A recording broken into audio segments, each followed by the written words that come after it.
Sir, Congress പ്രതിപക്ഷം ഇവിടെ ഇന്ന് ഈ നന്ദി പ്രമേയ ചർച്ചയിൽ പങ്കെടുക്കുന്നില്ലെങ്കിൽ പോലും നമുക്കറിയാവുന്ന യാഥാർത്ഥ്യമുണ്ട്. ഞങ്ങളോടൊപ്പം തന്നെ ഈ സഭയിലിരിക്കേണ്ട കോൺഗ്രസിന്റെ ഒരു MLA പാലക്കാട്ട് നിന്നാണ് ഞാൻ വരുന്നെന്നുള്ളത് പറയാതെ പോകാൻ പറ്റില്ല. അതുകൊണ്ടാണ് ഞാൻ സൂചിപ്പിക്കുന്നത്. ഇപ്പൊ എവിടെയാ സാർ? പോലീസിന്റെ ഇൻവെസ്റ്റിഗേഷനെ കുറ്റാന്വേഷണത്തിന്റെയും കൃത്യമായ ഇടപെടലിന്റെ ഭാഗമായി ഒരു കുറ്റവാളികളും രക്ഷപ്പെടില്ല. ഇപ്പോ ജയിൽ കമ്പി എണ്ണിക്കൊണ്ടിരിക്കുകയാണ്. സാർ, ഇതാണ് കേരളം. ഇതാണ് കേരളത്തിലെ ക്രമസമാധാനം, പോലീസ് സംവിധാനം. ഇതാണ് പിണറായി പോലീസ്. ഇതാണ് നമുക്ക് കാണാൻ വേണ്ടി കഴിയുന്നത്. സാർ, ഈ കേരളത്തിലെ വർഗീയ കലാപങ്ങളില്ലാത്ത കേരളം എന്ന് നാം സൂചിപ്പിക്കുന്നത് ഇവിടെ ചർച്ച ചെയ്തല്ലോ. പ്രതിപക്ഷം എന്താ ഈ സഭയിൽ ചർച്ച ചെയ്യാൻ മടിക്കുന്ന കാര്യങ്ങൾ? സ്വർണ്ണക്കൊള്ളയുമായി ബന്ധപ്പെട്ടുകൂടെ ചർച്ച ഭയന്നോടിയില്ലേ? കഴിഞ്ഞ 2 ദിവസമായി ഈ സഭയെ സ്തംഭിപ്പിച്ചുകൊണ്ടിരിക്കുകയാണ്. കോൺഗ്രസിന്റെ തലയ്ക്ക് വീഴാൻ പോകുക സാർ. നമ്മുടെ കേരളം എങ്ങനെ ആയിരിക്കണം, അത് ലോകത്തിന് മാതൃകയാവേണ്ടത് എന്നതാണ് കഴിഞ്ഞ 10 വർഷമായി ഇടതുപക്ഷ ജനാധിപത്യ സർക്കാർ ഈ കേരളത്തിൽ നടപ്പിലാക്കിയത്. 25 വർഷത്തെ മുന്നിൽ കണ്ടുകൊണ്ടുള്ള വികസനം നമ്മുടെ നാട്ടിൽ ഇപ്പോൾ വർത്തമാനത്ത് നാം അനുഭവിച്ചുകൊണ്ടിരിക്കുകയാണ്. കഴിഞ്ഞ ദിവസം KPCCയുടെ മുൻ പ്രസിഡന്റ് K. സുധാകരൻ അദ്ദേഹം LDF ഭരണകാലത്ത് നടപ്പിലാക്കിയ വികസനം എന്ത് നേട്ടമുണ്ടാക്കി ഞങ്ങൾ വെല്ലുവിളിക്കുന്നു എന്നാണ് പത്രദ്വാര നമുക്ക് മനസ്സിലാക്കാൻ വേണ്ടി കഴിഞ്ഞത്. സർ, നമുക്ക് വെല്ലുവിളിക്കാം, ഞങ്ങളും അതിന് തയ്യാറാണ്. UDFന്റെ ഭരണകാലമല്ല ഈ കേരളം കഴിഞ്ഞ 10 വർഷം കൊണ്ട് മാറ്റിമറിക്കപ്പെട്ട ബദൽ നയമാണ് എന്ന് നമുക്ക് നമ്മുടെ അനുഭവങ്ങളിലൂടെ തിരിച്ചറിയുകയാണ്. പവർ കട്ടില്ലാത്ത കേരളം, ലോഡ് ഷെഡിംഗ് ഇല്ലാത്ത കേരളം, വർഗീയ കലാപങ്ങളില്ലാത്ത കേരളം, 62 ലക്ഷം പേർക്ക് 2000 പെൻഷൻ കൊടുക്കുന്ന കേരളം, ഓക്കി, നിപ്പ, പ്രളയം, കോവിഡ് ഇതെല്ലാം ഈ ദുരന്ത മുഖത്ത് കൈത്താങ്ങായി ഉയർന്നു നിന്ന കേരളം, പാഠപുസ്തകം കൃത്യമായി നൽകാത്ത കേരളം, സ്കൂളുകൾ അടച്ചുപൂട്ടിയ കേരളം, ഇതൊക്കെയാണ് പഴയകാല നമ്മൾ അടച്ചുപൂട്ടലില്ലാത്ത കേരളം. ഗെയിൽ പദ്ധതി ഉപേക്ഷിക്കപ്പെട്ടു, പക്ഷേ അത് ധൈര്യപൂർവ്വം ഏറ്റെടുത്ത് നടപ്പിലാക്കി. നാഷണൽ ഹൈവേ 35 മീറ്റർ വേണം എന്നാ വേണ്ട, ഒഴിവാക്കി. പക്ഷേ ഇന്ന് നോക്കൂ, 450 കിലോമീറ്റർ ദൂരം, ഏതാണ്ട് 90% പൂർത്തീകരിച്ചിരിക്കുകയാണ്. തീരദേശ ഹൈവേ, മലയോര ഹൈവേ, അങ്ങനെ തുടങ്ങി റോഡ് കണക്ടിവിറ്റിയുമായി ബന്ധപ്പെട്ടുകൊണ്ട് ഏറ്റവും നല്ല രീതിയിൽ വിദേശ രാജ്യങ്ങളെ വെല്ലുവിളിക്കാൻ കഴിയുന്ന സംവിധാനം കേരളത്തിൽ യാഥാർത്ഥ്യമാക്കി. 5.5 ലക്ഷം ലൈഫ് മിഷൻ പദ്ധതി വീടുകൾ ഇതിനകം പൂർത്തീകരിച്ചു. 4 ലക്ഷം പട്ടയം. പൊതുമേഖലാ സ്ഥാപനങ്ങൾ അടച്ചുപൂട്ടാതെ ലാഭകരമായി മുന്നോട്ട് പോകുകയാണ്. വ്യവസായ പാർക്കുകൾ അടച്ചുപൂട്ടാത്ത കേരളം, IT പാർക്കുകൾ കൂടുതൽ സൗകര്യമുണ്ടാക്കിയ കേരളം, ഇങ്ങനെ വിഴിഞ്ഞം തുറമുഖമായാലും വാട്ടർ മെട്രോ, കൊച്ചി മെട്രോ തുടങ്ങിയ വിവിധങ്ങളായ അടിസ്ഥാന സൗകര്യങ്ങളാൽ വികസിതമായി കേരളം മുന്നോട്ട് നീങ്ങിക്കൊണ്ടിരിക്കുകയാണ്. നമ്മുടെ കേരളത്തിന്റെ ഏറ്റവും അടിസ്ഥാനപരമായ മേഖലയാണ് പട്ടികജാതി പട്ടികവർഗ മേഖല. ഈ മേഖലയുമായി ബന്ധപ്പെട്ടുകൊണ്ട് സാർ, കഴിഞ്ഞ 10 വർഷം പരിഗണനയുടെ 10 വർഷങ്ങളായിരുന്നു. കേരളത്തിലെ ജനസംഖ്യയിൽ 9.48% പട്ടികജാതിക്കാരും 1.74% പട്ടികവർഗ വിഭാഗങ്ങളുമാണ്. ഈ കേരളത്തിൽ ഇതിനകം തന്നെ 4733 കോടി രൂപ ഈ മേഖലയുമായി ബന്ധപ്പെട്ട് ചെലവഴിച്ചു കഴിഞ്ഞിരിക്കുകയാണ്. പുതിയ തലമുറയുടെ ഭാവിയെ കണ്ടുകൊണ്ടാണ് കേരളം മുന്നോട്ട് പോകുന്നത്. അതിനാണ് ഇവിടെ നമ്മളെല്ലാവരും അഭിമാനത്തോട് പറഞ്ഞ പട്ടികജാതി മേഖലയിൽ വിങ്സ് എന്ന പദ്ധതി 6 പൈലറ്റുമാരെ കേരളം സൃഷ്ടിക്കപ്പെട്ടതാണ്. റോയൽ ജോബുകളിലേക്ക് നമ്മുടെ പാർശ്വവൽക്കരിക്കപ്പെട്ട ജനവിഭാഗങ്ങളിൽ നിന്ന് കുട്ടികൾ ഉയർന്നു വരികയാണ്. ട്രേസ് കരിയർ എക്സലൻസുമായി ബന്ധപ്പെട്ട പദ്ധതികളിലൂടെ നിരവധിയായ തൊഴിൽ പരിശീലനങ്ങൾ കേരളത്തിൽ നടപ്പിലാക്കിക്കൊണ്ടിരിക്കുകയാണ്. ഇത് കേരളം ഒരു ബദൽ നയമാണ് ഈ മേഖല ഉയർത്തിപ്പിടിക്കുന്നത്. അതുപോലെ തന്നെ നമുക്കറിയാവുന്നതാണ്, 180-ലധികം വരുന്ന എയർ ഹോസ്റ്റസ്മാരെ നമ്മുടെ കേരളത്തിൽ പട്ടികജാതി പട്ടികവർഗ മേഖല സൃഷ്ടിക്കപ്പെട്ടു. നിരവധി കുട്ടികൾ BSc നഴ്സിംഗ് കഴിഞ്ഞ് പുറത്ത് ജോലി ചെയ്യുകയാണ്.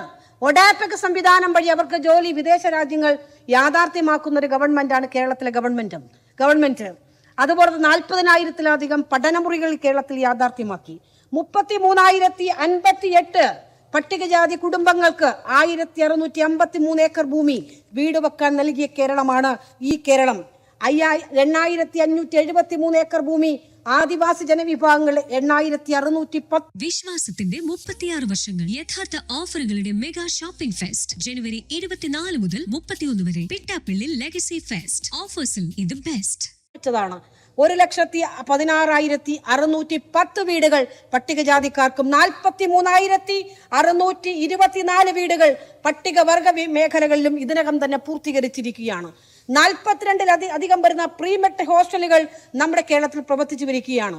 പ്രീ എക്സാമിനേഷൻ ട്രെയിനിങ് സെന്ററുകൾ കേരളത്തിലെ ഈ മേഖലയിലുള്ള കുട്ടികൾക്ക് നല്ല രീതിയിലുള്ള പരിശീലനം PSC കോച്ചിങ് ഉൾപ്പെടെ നൽകുന്നതിന് വേണ്ടി സംവിധാനം ഒരുക്കിയിരിക്കുകയാണ്.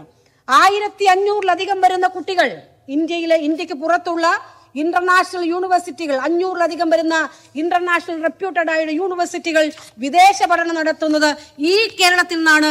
ഇന്ത്യയിലെ ഒരു സംസ്ഥാനങ്ങളിലും ഇല്ല എന്ന് അഭിമാനത്തോടെ നമുക്ക് പറയാൻ വേണ്ടി കഴിയുകയാണ്. സർ, നമ്മുടെ കേരളം പോലീസ് സംവിധാനത്തിനകത്ത് വളരെ കണിശമായ നിലപാടുകൾ സ്വീകരിക്കുകയാണ്. വർഗീയ ലഹളകളില്ലാത്ത കേരളം എന്ന് നാം അഭിമാനിക്കുന്ന ക്രമസമാധാനത്തിന്റെ കാര്യത്തിൽ 1-ാം നമ്പറാണ്. സർ, കോൺഗ്രസ് പ്രതിപക്ഷം ഇവിടെ ഇന്ന് ഈ നന്ദിപ്രമേയ ചർച്ചയിൽ പങ്കെടുക്കുന്നില്ലെങ്കിൽ പോലും നമുക്കറിയാവുന്ന യാഥാർത്ഥ്യമുണ്ട്.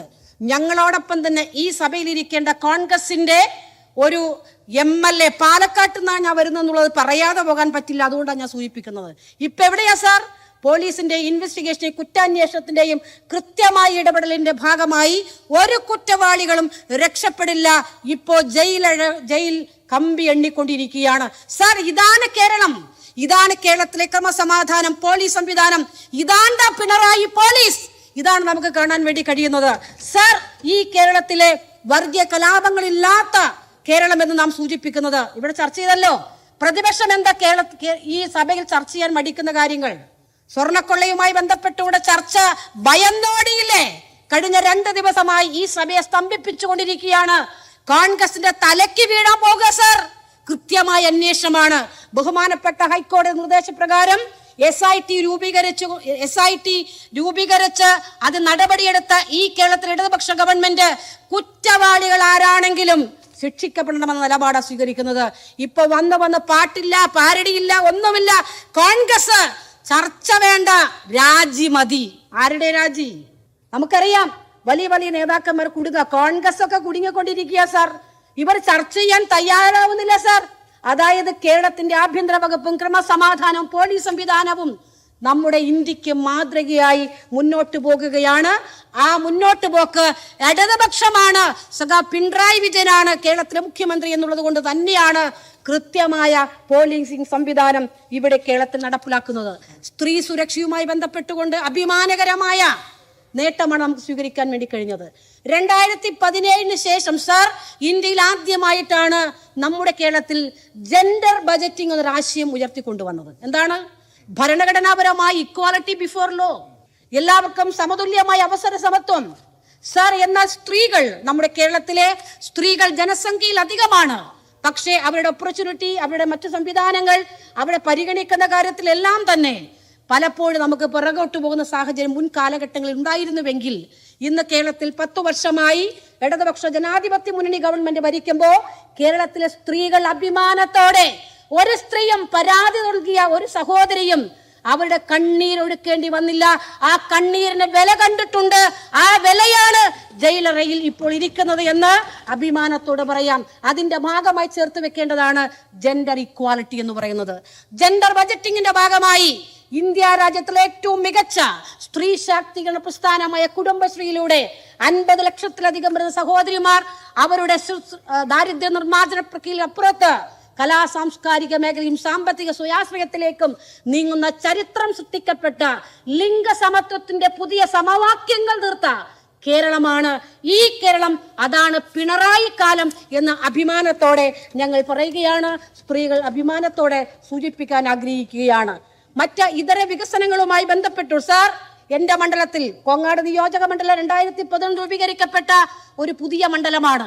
ആ മണ്ഡലത്തിൽ കേരളത്തിന്റെ വികസനത്തിന് ഒരു പരിച്ഛേദം നമുക്ക് കാണാനാവും.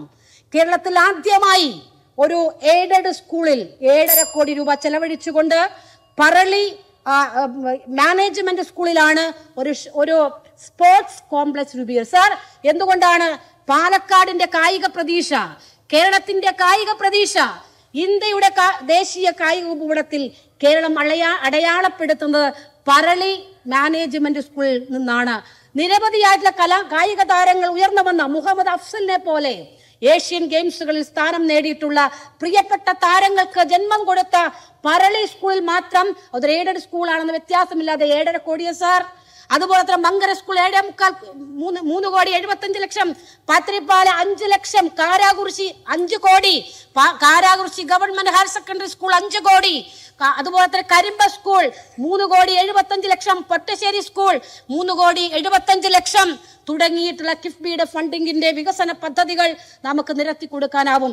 എന്റെ മണ്ഡലത്തിലെ ഒരു പ്രധാനപ്പെട്ട കോളേജാണെന്ന് രാവിലെ സബ്മിഷനിലൂടെ ഞാൻ ഉന്നയിച്ചത് Pathirippal arts and science college. Sir 13,56,00,000 പദ്ധതികളുടെ അംഗീകാരം ബഹുമാനപ്പെട്ട മന്ത്രി ഉറപ്പ് നൽകിയിട്ടുണ്ട്. ആ പദ്ധതി അവിടെ കൊണ്ടുവരുന്നത് പശ്ചാത്തല സൗകര്യങ്ങളുടെ വികസനത്തിന് വേണ്ടിയിട്ടാണ്. നമ്മുടെ നാട് വികസിക്കുകയാണ്. അടിസ്ഥാന സൗകര്യം ഞാൻ സ്കൂളുകളുമായി ബന്ധപ്പെട്ട് മാത്രമേ ഇവിടെ സൂചിപ്പിച്ചിട്ടുള്ളൂ. നിരവധി റോഡുകളും പൊതുവികസനങ്ങളും കായിക പ്രതീക്ഷയേകുന്ന ഒരു പഞ്ചായത്ത്, ഒരു കളിക്കളം കോങ്ങാട് പഞ്ചായത്തില് 6 കോടി രൂപ ചെലവഴിച്ചുകൊണ്ടാണ് പുതിയ സ്റ്റേഡിയം. GUPS കോങ്ങാട് ഒരു ഹൈസ്കൂളിനേക്കാൾ സ്കൂളാണ് സാർ. ഞാൻ അവസാനിപ്പിക്കാം. സ്കൂളാണ് 3,75,00,000 രൂപ ചെലവഴിച്ചുകൊണ്ട് കോങ്ങാടിന്റെ ഹൃദയഭാഗത്ത് തലയെടുപ്പോട് ഉയർന്നു നിൽക്കുന്ന ഗവൺമെന്റ് UP സ്കൂൾ കെട്ടിടം ലിഫ്റ്റോടുകൂടി പൂർത്തീകരിച്ചത് ഈ ഗവൺമെന്റ് ആണ്. കേരളത്തിന്റെ വികസന നേട്ടങ്ങളുടെ പരിച്ഛേദം ഓരോ മണ്ഡലങ്ങളിലും നമുക്ക് ഉയർത്തിപ്പിടിക്കാനാവും. ഈ ഗവൺമെന്റിന്റെ ഭരണത്തെ ഇല്ലാതാക്കാൻ, നേട്ടത്തെ തകർക്കാൻ ബോധപൂർവ്വം പുകമറ സൃഷ്ടിക്കുന്ന കോൺഗ്രസിന്റെ ഈ നാടകം, ഈ പൊറാട്ട് നാടകം ജനങ്ങൾ തിരിച്ചറിയുമെന്ന് മാത്രം ഈ സന്ദർഭം സൂചിപ്പിച്ചുകൊണ്ട് ഒരിക്കൽ കൂടി ഈ നന്ദി പ്രമേയത്തെ ഞാൻ പിന്തുണയ്ക്കുന്നു സാർ.